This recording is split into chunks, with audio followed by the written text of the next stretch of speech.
Just want to show you guys real quick how I install this drainage in the back of the tanks. So this is just a barbed elbow. I've heated up this black tubing. This is just 3/4 interior diameter pond hose. Heated that up so I get out of that barbed fitting. I've also heated up this other end because I need to make it a little bit softer so that it can get into the manifold. Here's the cement that I'm going to be using. I'm just going to coat this end with a little bit of cement and then get it in the back of the tank. Welcome back, Biotopers. So today we're going to do a major update here in the fish room. It's a beautiful day outside here in early June, and we've got some really big things happening in the Biotopes. So let's head inside and see what we've got in store. All right, here we go. Just excuse the mess in here, just some of the supplies as we're getting things built.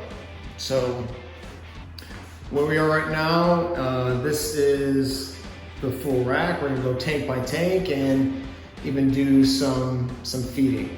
So this first tank, remember, are the rainbow cichlids. There's 2 females in there. Again, all of these fish will eventually be moved out of here and into a specific biotope.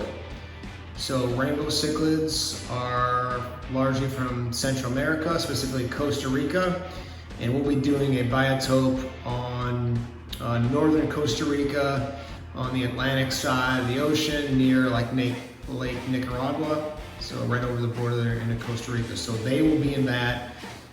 We'll get a group of rainbow cichlids, hopefully some males, or at least one male anyway. So this is just a holding tank for them. They're doing well, 20 gallons, especially with 2 females.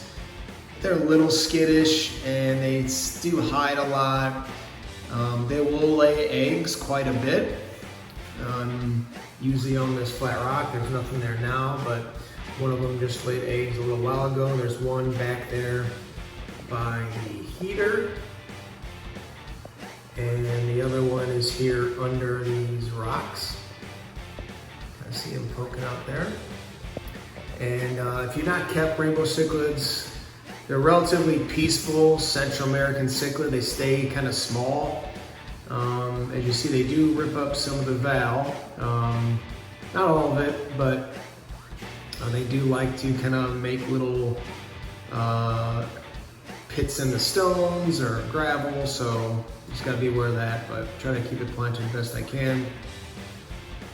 And so let's get them some food. Oh, one other thing I'll show you since last time is I made these DIY lids. This is 8 mil polycarbonate sheet, and just cut it to size and put this little command strip hooks, and it just lifts right up.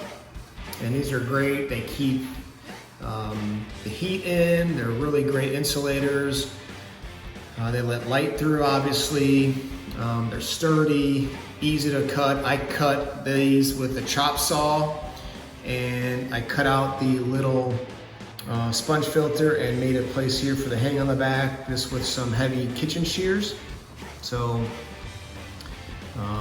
works really great, super cheap. I think I got 5 2x4 sheets for $91 delivered. So plenty. I think I only went through a sheet and a half for 6 20-gallon tanks. So there's plenty left as we add tanks to that. So that's a big update. All right, so let's get them some food. Now I switch my foods up a lot. I think variety is the spice of life. So I really like cobalt. These are the small tropical sinking pellets. And what I love about this is it's got both some protein and some greens. So here are prawns, spirulina algae, dried kelp. So for the rainbow cichlids, which are, love algae and detritus and they love greens, this is a good mix. As you see, there's not a lot of fillers. until you get down to that corn and maybe squid meal. So really good ingredients.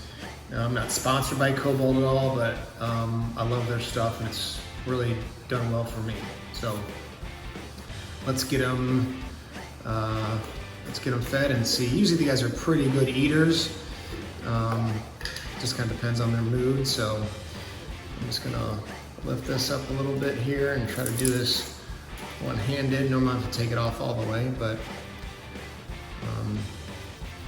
let's give them some of that and let that kind of work its way down. Let's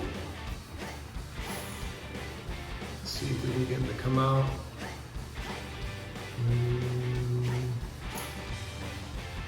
Not used to the camera. Here comes one. She wants it. There she goes.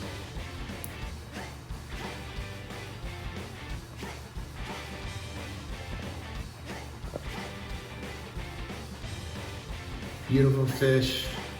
Again, these are probably 3, maybe 4 inches. They'll get a bright yellow and blue on the fin edge to a black and yellow kind of striping. Really great fish, and excited to get them into a bigger tank and maybe even get some spawning. And should be a lot of fun. And typical cichlids, they lay eggs on flat surface and very much like an angelfish.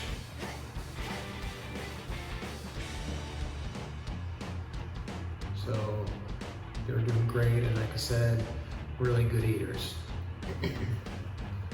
Let's move over here to the side. This is our Pseudomagil signifer tank, the blue-eyed Pacific rainbow. And you can see the males have the extra finnage and bright coloring, beautiful fish, bright blue eyes. And I've got a really good mix in here. There's some Val, and they've done really great. I've got the Saponic Eaton here in the front. I love to have some rock, some stone, rock or stone, excuse me, or some wood and some plants. I like that kind of mix in all of my tanks. I think it keeps it natural. So let's get these guys some food here. We'll just pop this off for now. And they do really great with the food too.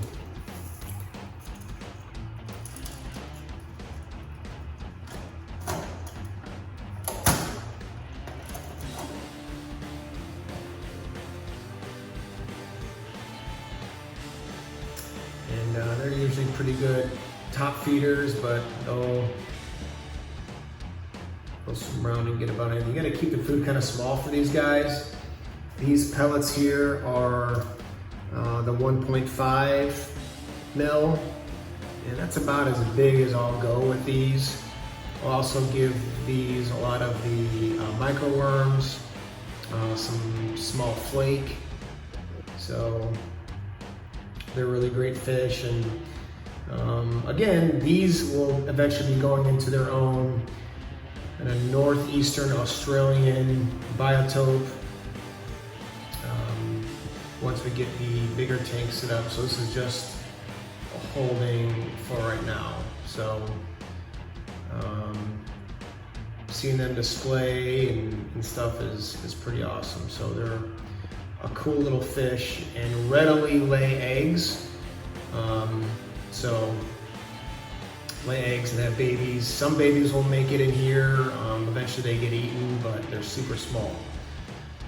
Speaking of babies, we'll move up here a tank, and in this tank here we have our just kind of plants that we threw in here from what used to be in this Pseudomagil signifer tank, and we've got tons of babies in here. Now, what these Pseudomagils do is they'll lay eggs in that moss and on the plants, and if you take the adults out, you'll have, or if you just grab all that moss out and put it in different water, in 1 to 7 days, you'll have a ton of babies, and they're super small. So we'll try to get a look on these guys here.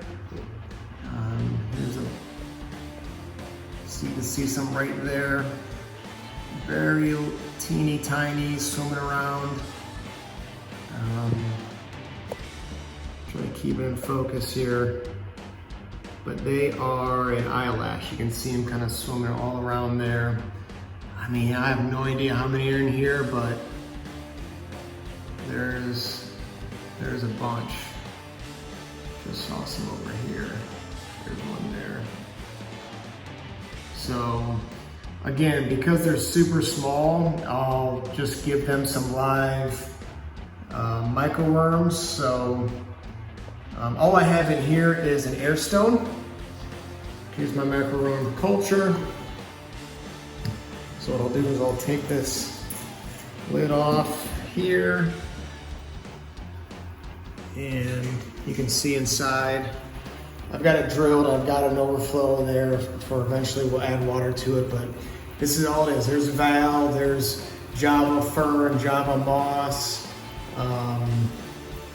So a lot of plants in there just hanging out, and there's no heater in here, just a light and an air stone. And you know, the room is 77 degrees. I have really just a small heater going. It's set high 60s, but just the heaters from all the other tanks keeps it kind of between 73 and 78 in here pretty easily. We'll see if we eventually need to add a heater, but I'll open up. So the way we feed the Walter worms culture is you can use a little paintbrush or a little pipette. I just use my finger and I just run my finger on the inside of the cup and then just kind of splash in the water, and that's it. So if that's too gross for you, get a paintbrush or a little pipette and that will work. But obviously way too small. I like the live food. A, it's teeny tiny for these guys, and B, it kind of gets them working on their natural instincts to chase food down. Here's from the side. Let's see if we can see any fish from here. You can see they're super tiny. And even if I found them, they are hard to bring up on camera. So anyway, there's gotta be, I don't know, conservatively 30 babies in there. We'll see if we can get them raised all the way up, but we'll slowly start to add water just to add volume so they can keep growing and keep that water going well. But that's our baby Signifer tank. Get that lid on there, and I've just got like a little portable air pump that's running that air stone. Next tank, got a catappa leaf in there. This again is just some wood, a piece of rock, some valve, and just some sand, and a ton of Malaysian trumpet snails, which I'm fine with snails. There's some ram's horns in there too. I think it's all part of the ecosystem. All I've got in here is a small 50 watt, 25 watt heater and a little internal filter. That's a Cascade 170. It's fine. Creates some aeration with this little tube here. So this is going to be for our new fish, which are arriving today. So I've got my little, I'm going to drip acclimate them because they're coming from out of state. So I've got my little container and a little air tube. We'll drip acclimate those later. I'll be sure to show you guys when they get here. So that tank is good to go. No nitrates or no nitrites. It's about 7.2 pH and about 5 ppm of nitrate. So it is all ready and cycled. Really fast cycle. I took the sand. We're in a different tank of a friend of mine. It's got a bunch of detritus, a bunch of snails. The valve we're in cycle tank, so that's bringing in some beneficial bacteria. And 48 hours later, boom. And I added a little bit of beneficial bacteria out of the bottle, and in 48 hours it is fully cycled. So grab some used substrate, some plants from other tanks, and just a little extra beneficial bacteria out of the bottle, and it's a really quick cycle. Plus we got a ton of snails in there, so we'll do an unboxing, if not in this video, in our next, and you're going to be really excited about what we're getting for that tank.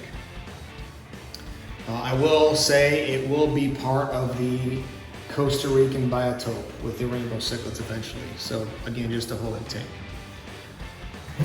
Next, we've got this tank. I'm just getting this cycled, no plans for it yet. Again, I've just got some gravel, a rock, a piece of wood, some valve.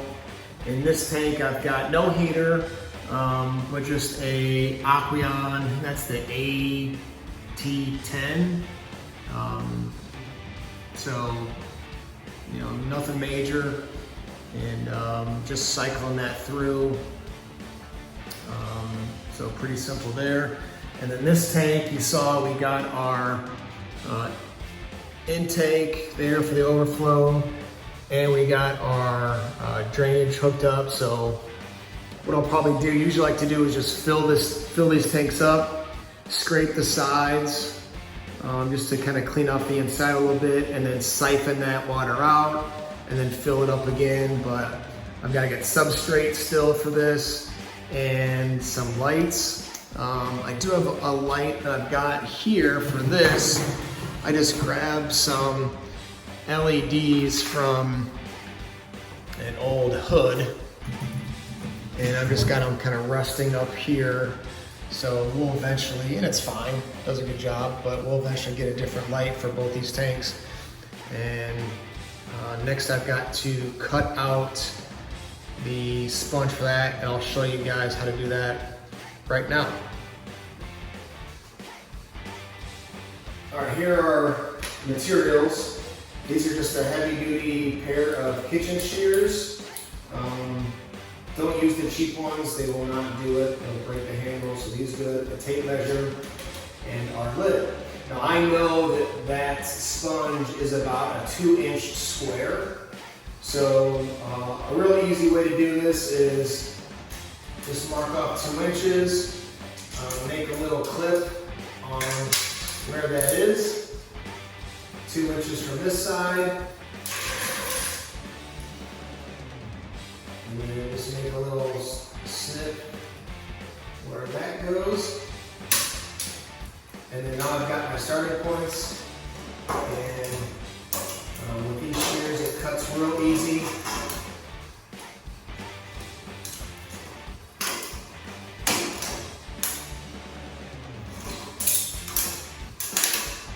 Boom, done. 2-inch square. That's that. These are again just little command strip hooks. Now let's put this on the tank.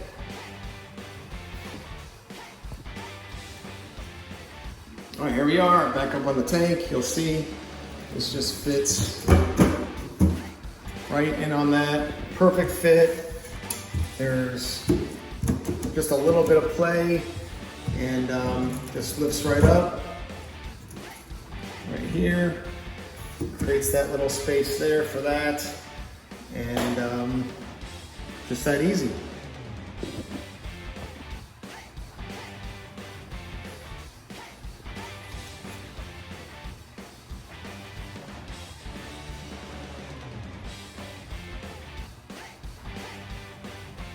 I'm just going to wipe off some of the excess here. You don't want to make it too sloppy, and then just coat a few times around that fitting. Again, we don't want it too much excess. Let's try to get this done. And all I'm doing is getting this fit in inside that bulkhead. Make sure it's nice and tight. I'm gonna take the tube and fit it back behind here. And I'm going to get it inside this manifold. It's hard because I don't have a great angle. There's the manifold here. And I'm just going to squeeze that end and pull it down.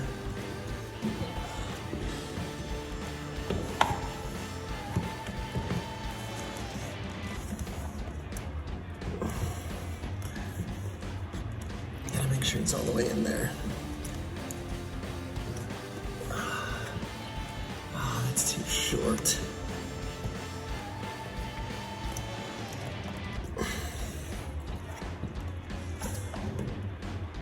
This thing.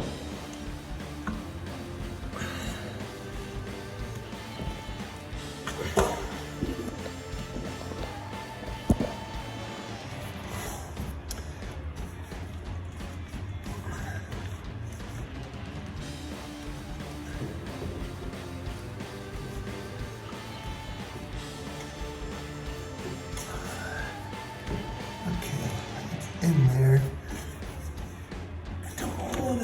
It's just a little bit short, but I think it will work. I'll just have to keep an eye to make sure that so I've got 2 of those hoses in there. It's a tight fit. This PVC is 1.5 inch PVC, and that hosing, as I showed you, is 3/4 inch interior diameter hosing. So you've got to kind of heat up the ends to make them pliable to fit in there. So we'll keep an eye on that here and see over time if I need to lengthen that hose. But that's how we set up that drainage. Okay, next I'm going to show you guys how I do our intakes in the overflow system. So this will be going into the bulkhead on the inside of the tank. I'll show you the tank in a second. And then what I do is I take a coarse sponge, and that fits on top there, and then that's essentially the water level. And this not only is great for housing some beneficial bacteria, but also keeps any small fish or large particles going down out the tank and down the drainage system. So both of these pieces I got from the Salty Critter here from Dan in town. The coarse sponge, it's already got a hole in it. It's great, it's closed to the other end. And he has all the fittings, PVC fittings, black PVC, so it hides really great in your tank. So I was talking to him the other day about, I think I mentioned in my last video, I was getting some leak between this slipped fitting and the slip fitting of the bulkhead. And Dan mentioned using Teflon tape. And here's how you do that. You've got your Teflon tape, and you're just going to wind this around. Doesn't matter what direction really, because it's not going over threads. But I just go around, I don't know, 3 times, seems to work. Just like that. Turn that off, and then that will go into the tank. So we are back at the tank. Here is the bulkhead. And what you're gonna do is you're gonna take your elbow with the Teflon tape, and you put the sponge on top there, and then that's gonna go pushed all the way in. The bulkhead. And then there's your sponge. Now you will have no leaking between that slipped edge there, and it's a great tip. So if you have any issues with your overflows, try that. Okay, wanted to give you one more quick update on how this drainage system works. You can see from the back of the tanks, you've got your bulkheads, your elbows, the barbed elbows. This connection is slip by slip with just some PVC cement. Heated up that tubing, got over that barb, and then they run down the back of the tank into the manifold. So I've got a 3 manifold, 1, 2, 3 openings, and in each of these openings are 2 20-gallon tanks draining into it. And again, this hosing is 3/4 inch interior diameter. The PVC is 1.5 inches. So you have to kind of heat up that end going into the manifold of the hosing just to kind of make it more pliable. But I've got 2 there, 2 there, and then 2 right here. So that's how the back of and I've got lots of cords and stuff we'll clean up later on, but that's how the back of the drainage system works. All right, everybody, thanks so much for tuning in on this video. Be sure subscribe if you haven't already. If you really liked this content, please give me a like, and I'd love to hear some feedback from anybody.